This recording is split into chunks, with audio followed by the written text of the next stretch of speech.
जब पूरे भारत पर मुगल साम्राज्य का दबदबा था, जब औरंगजेब की लाखों सैनिकों वाली सेना दक्षिण को रौंद रही थी,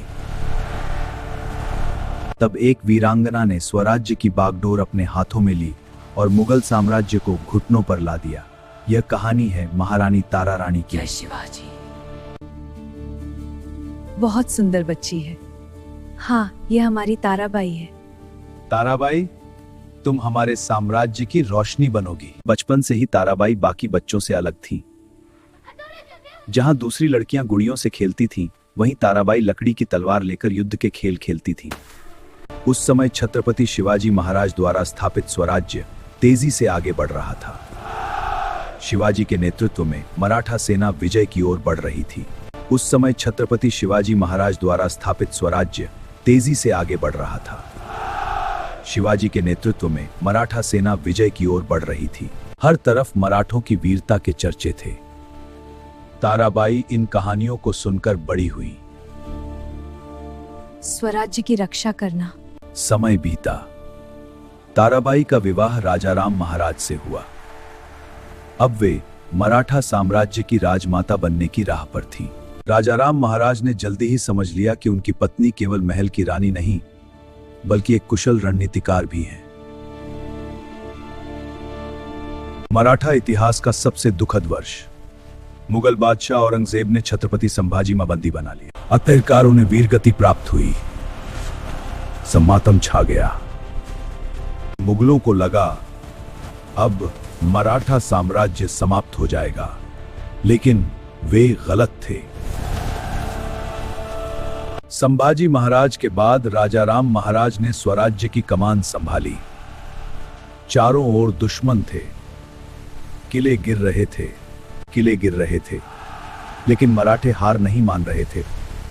ताराबाई हर योजना में राजाराम का साथ देती थी। राजाराम महाराज का अचानक निधन हो गया। स्वराज्य एक बार फिर अनाथ हो गया। मुगल शिविरों में जश्न मनाया जाने लगा। अब मराठों का अंत निश्चित है, लेकिन उसे नहीं पता था कि एक शेरनी अभी जिंदा है। राजाराम महाराज की चिता की आग अभी ठंडी भी नहीं हुई थी कि ताराबाई ने दरबार बुलाया। सभी सरदार उपस्थित थे।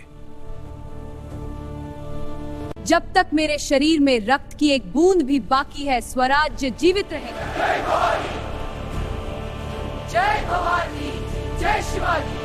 तारा रानी जानती थी कि सीधे युद्ध में मुगल सेना बहुत बड़ी है, इसलिए उन्होंने छापामार युद्ध नीति अपनाई। मराठा सैनिक रात में हमला करते, मुगलों के खजाने लूट लेते, रसद नष्ट कर देते और फिर पहाड़ों में गायब हो जाते। मुगल सेना परेशान हो गई। कहीं मराठों ने खजाना लूट लिया, कहीं सेना पर हमला कर दिया, कहीं किला वापस जीत लिया। आखिर ये औरत मुझे हर बार कैसे मात दे देती है। तारा रानी केवल आदेश नहीं देती थी, वे सैनिकों का उत्साह बढ़ाती थीं। घोड़े पर बैठकर युद्ध क्षेत्र का निरीक्षण करती थीं। उनकी बहादुरी देखकर सैनिकों का मनोबल कई गुना बढ़ जाता था। धीरे धीरे मराठों ने खोए हुए कई किले वापस जीत लिए। मुगल सेना थक चुकी थी। वर्षों से चल रहे युद्ध ने उनके खजाने को खाली कर दिया था। लेकिन तारा रानी का साहस कम नहीं हुआ। वही औरंगजेब जिसने पूरे भारत को झुकाया था, वह दक्षिण की धरती पर निराश बैठा था। मराठों को हराने का उसका सपना अधूरा रह गया। कुछ ही समय बाद उसकी मृत्यु हो गई। 27 वर्षों का युद्ध समाप्त हुआ, लेकिन स्वराज्य जीवित था। इतिहासकार मानते हैं कि यदि तारा रानी उस समय नेतृत्व न करती, तो शायद मराठा साम्राज्य समाप्त हो जाता। उन्होंने न केवल स्वराज्य को बचाया, बल्कि भविष्य में मराठा साम्राज्य को शक्तिशाली बनने का अवसर भी दिया। जब दुनिया ने कहा कि एक महिला साम्राज्य नहीं बचा सकती, तब तारा रानी ने इतिहास बदल दिया। जब औरंगजेब ने स्वराज्य को मिटाने की कसम खाई, तब तारा रानी उसकी सबसे बड़ी चुनौती बन गई। और जब आने वाली पीढ़ियां वीरता का उदाहरण खोजेंगी, तब महारानी तारा रानी का नाम हमेशा सम्मान से लिया जाएगा। जय भवानी, जय शिवाजी।